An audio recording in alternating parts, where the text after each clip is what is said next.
Why are Republicans angry with Zelensky? How has Zelensky's victory plan been received? And how are Ukrainians funding the war? This is week 135 of Russia's full-scale invasion of Ukraine. I'm Lili Bivings in Kyiv, filling in for Annabella Kaur. And this week, I'll be taking you through the top 3 stories from Ukraine this week. President Volodymyr Zelensky was in the United States this week to address the UN General Assembly and present his victory plan to US President Joe Biden in hopes of securing further support for Ukraine. As part of his trip, Zelensky visited an ammunition factory in Scranton, Pennsylvania, which produces ammunition supplied to Ukraine.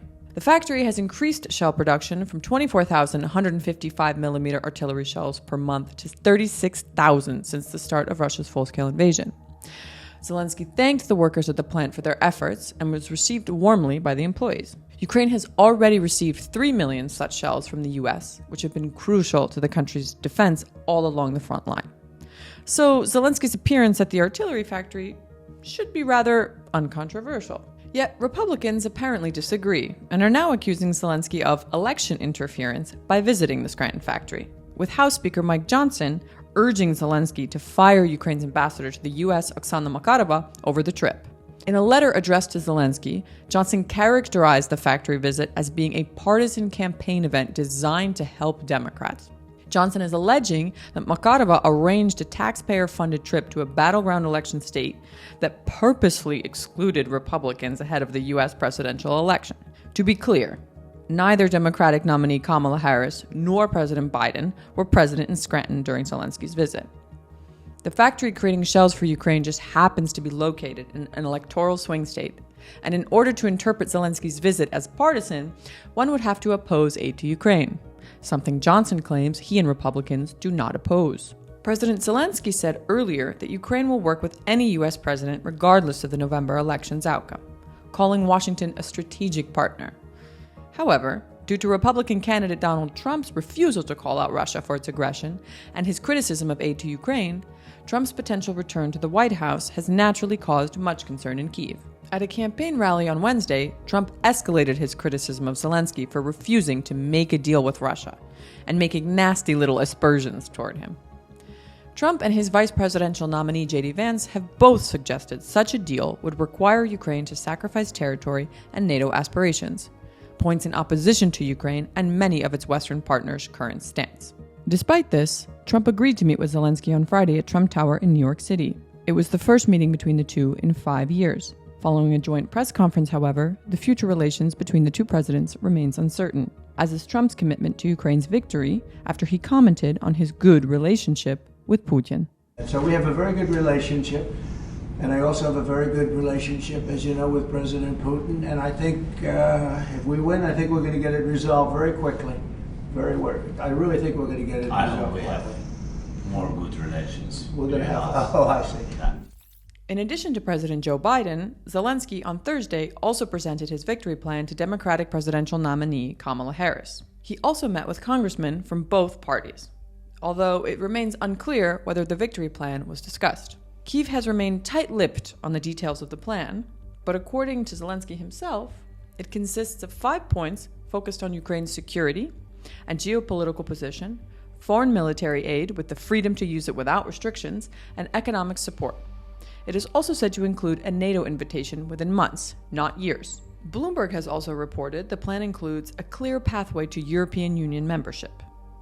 Several media outlets reported, citing anonymous sources, that U.S. officials were unimpressed with Zelensky's plan, although no official comments have followed in reaction. Appearing at the UN General Assembly, Zelensky reiterated the risk of nuclear escalation in the war, and not from nuclear weapons, but Russia's targeting of Ukraine's nuclear plants, one of the few remaining power sources operational after Russia's repeated attacks of Ukraine's energy infrastructure. These are deliberate Russian attacks on our power plants and the entire energy grid. As of today, Russia has destroyed all our thermal power plants and a large part of our hydroelectric capacity. This is how Putin is preparing for winter, hoping to torment millions of Ukrainians, ordinary families, women, children, ordinary towns, ordinary villages. Putin wants to leave them in the dark and cold this winter, forcing Ukraine to suffer and surrender. Just imagine, please, your country with 80% of its energy system gone, with such a destroyed part of the system. What kind of life would that be? He went on to state that Russia, according to intelligence, is preparing to attack infrastructure around 3 of Ukraine's operational nuclear power plants to disconnect them from the power grid. Foreign Minister Andrei Sybiha previously said that Russia's possible targets include open distribution devices at nuclear power plants and transmission substations, which are essential for the safe functioning of the nuclear energy system. Zelensky also claimed that Russia was preparing this attack with the assistance of Chinese satellites. Russia continues to occupy the Zaporizhzhia nuclear power plant, Europe's largest nuclear power station, which it has repeatedly disconnected from the Ukrainian power grid. While commenting on Zelensky's speech in the UN, Kremlin spokesperson Dmitry Peskov didn't deny Moscow was preparing to target Ukraine's nuclear power plants. Instead, Peskov criticized Zelensky for suggesting that Russia could be only forced to make peace. Peskov described this as a fatal mistake, warning of negative consequences for Ukraine. He further contradicted himself by stating Russia could not be cornered into peace, while simultaneously asserting that Moscow was still committed to peace, despite its ongoing war. Zelensky's speech highlighted his belief that Russian President Vladimir Putin won't stop on his own due to repeated violations of international law, reinforcing the need for external pressure. Zelensky's week concluded with the U.S. pledging nearly $8 billion in military aid for Ukraine, with the White House also announcing a $375 million aid package that will include medium-range glide bombs. Before we go into the last story for today, I want to ask you a question. Have you watched the new episode of our travel show, Dare to Ukraine, yet? My colleague Masha Lavrova and her team have worked really hard to take viewers on an intimate journey throughout Ukraine, from Lviv to the Carpathians, and this week to the city of Odessa. The link will be in the description below. As business editor at the Kyiv Independent, I track the economic policies impacting Ukraine daily. On Wednesday, Kyiv's iconic state-owned Hotel Ukraina was sold for $60 million as part of a larger government privatization push to fund the wartime economy. The hotel looms over the city's central square, Maidan Nezalezhnosti. The buyer, Maxim Kripa, plans to develop the property after the war. Kripa is particularly invested in Ukraine's IT, esports, and real estate industries.